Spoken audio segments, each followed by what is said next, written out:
Hi guys, welcome to my channel, Morten Norstad here.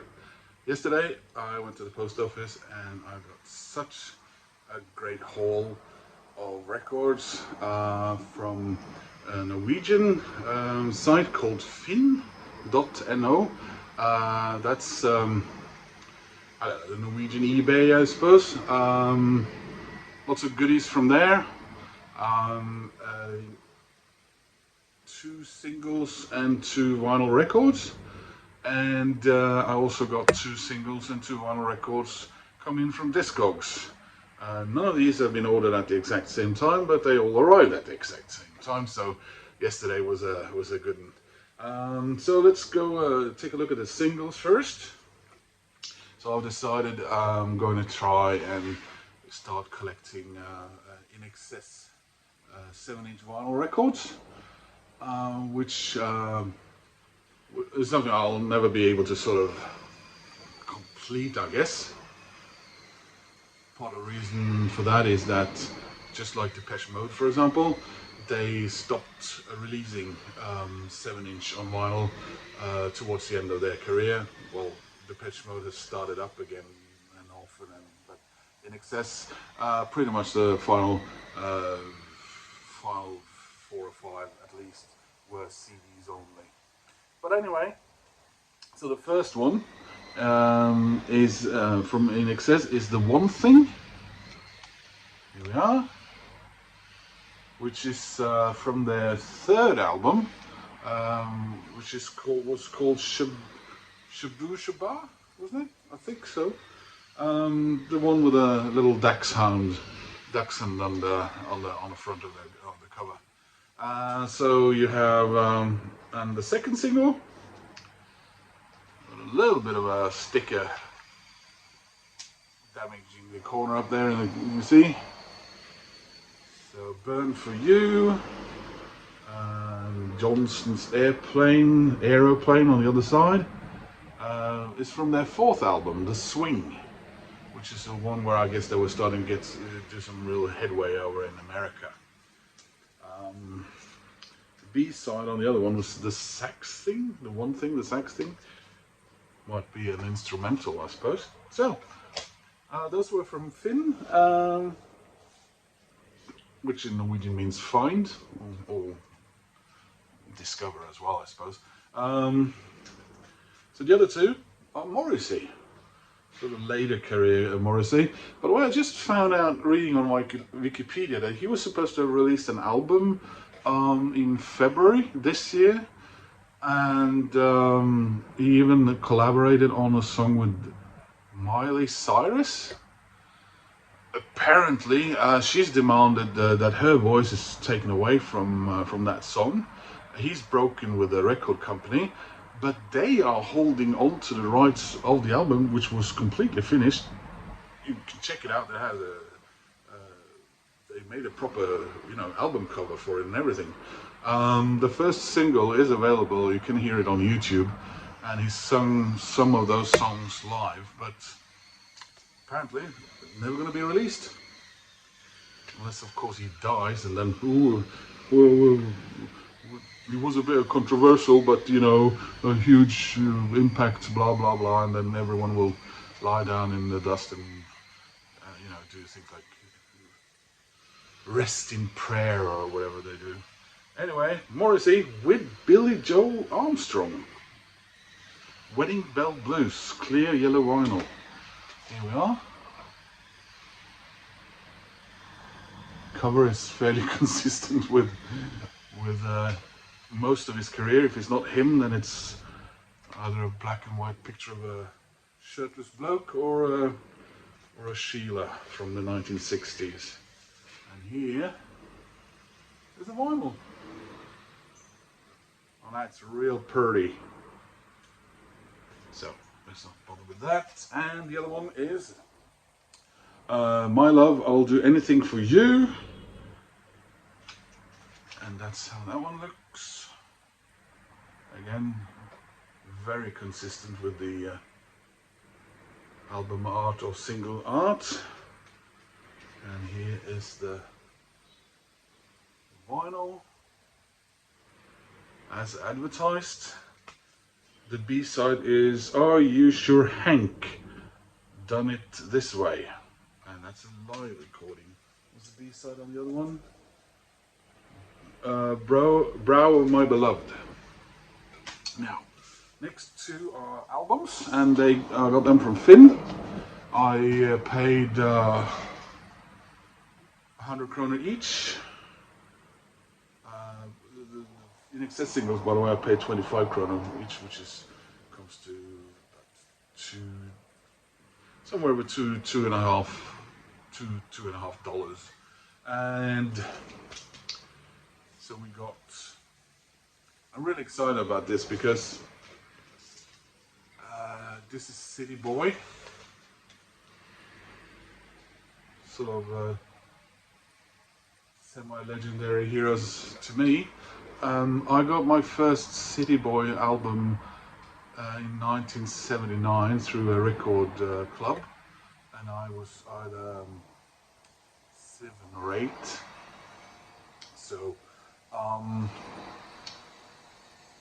that was the one called "The Day the Earth Caught Fire," and I remember I was really excited about the cover. I would stare at it for a long time. I love the record. And then I got that one again on CD many years later, and I recently rebought it because my copy is shot to hell.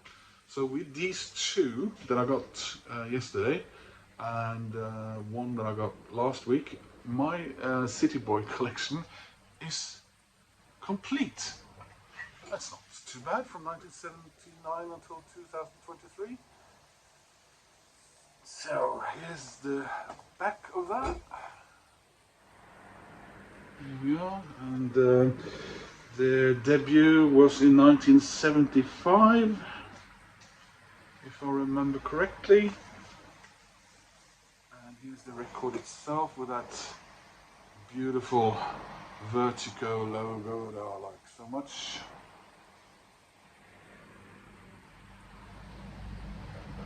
And the next one is not the second album, I already had that. It's their third album. There we are. So that's Young Men Gone West.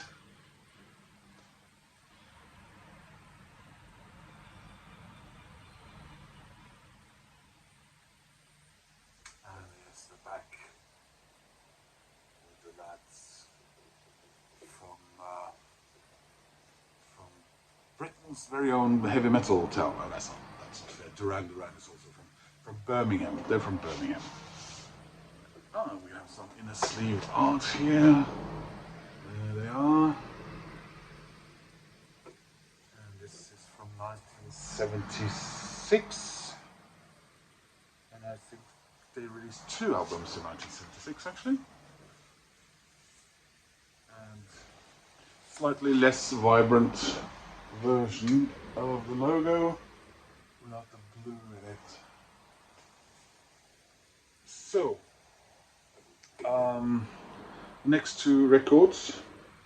By the way, the City Boy records were not from Finn. Sorry, they were from a Danish seller on Discogs. But the next 2 are from Finn, and I paid 100 kroner each, which currently would be about $8.50 US, £7 or something like that. And it's apropos the Smiths, it's Johnny Marr. Then I have 2 of his solo albums. The other one on CD. So this is Playland. It's a really nice copy, an American, by the way, copy. There's the man.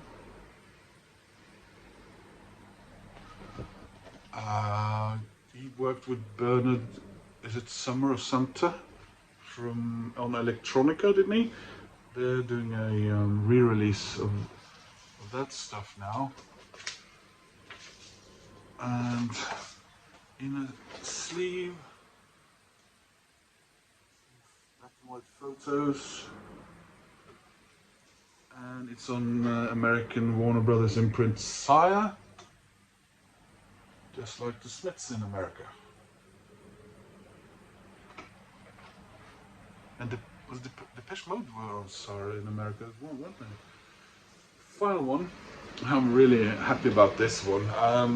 Well, I was happy about all of them really, but I'm a huge Echo and the Bunnymen fan, and I remember when I heard that they were breaking up. In the end, they didn't break up as much as Ian McCulloch left, and they decided to go on. He had just assumed they'd break up. So I got their last album back then, and then all that happened with him breaking up or leaving the band. And I was in the fall of 1989. I was on a school trip to southern Italy. My school had a tradition that third year high school class, we'd always go on a lengthy foreign trip to end our school careers. And the day I got back, I had a lot of luggage, and I was walking to the bus and in Oslo, and I was walking past the record shop, and I just cashed in whatever lira I had left for Norwegian money, and in the window there was a poster of Ian McCulloch. I went in there, and yeah, his first solo album, and I said I wanted it, and can I please have it on CD? And they hadn't received the CDs. I was standing there with a lot of luggage, and I did not buy it on vinyl, I bought it on cassette, which I still have, by the way. So later, many years later, I did buy it on CD, and now I have it on vinyl as well. So that's Ian McCulloch's solo debut, Candleland. Isn't that just the coolest cover? I love this album so much. So that, that put a band-aid on the whole Echo and the Bunnymen not playing together anymore, because this is really brilliant stuff. Echo and the Bunnymen did release an album around that time. Never heard it, with a different singer. He then released a solo album some years after that, and I never caught on to that. I never found out. So I didn't hear that until many years later. He's released a third solo album, but that was after Echo and the Bunnymen got back together with him. Not before he recorded an album with the guitarist, is it Will Sargent? What's it called? Electrification? Electrified? Something like that. I don't have that. I should get that. So yeah, that's the back. That's the track list. And I just found that it came with this sort of press release. Norwegian and English. I don't know if that means that it's some sort of low-grade promo copy. So it's in memory of Pete and Chris. Was it Peter Freitas? Wasn't that the keyboard player or drummer who unfortunately died in a car accident just before this came out? And it's the lyrics in just black, and the record itself, which is a European German manufactured record. So yeah, I'm really happy to have this one. I'm a big fan of Ian, hero of mine. Love Echo and the Bunnymen and this record. So yeah, pretty good haul, eh? So hope you guys enjoyed having a look at that and walking down memory lane a bit with me. Reason I'm wearing the Broncos today, go Broncos. First preseason game, lost by 1 point to the Buccaneers. Well, typical. Anyway, Denver teams haven't been doing that well lately, except of course they have, if they are playing hockey or apparently basketball. But there you are. Anyway, thanks for watching. please click like and subscribe. I hope to see you again in another video soon. Leave a comment about the records if you like, and I'll see you again soon. Bye.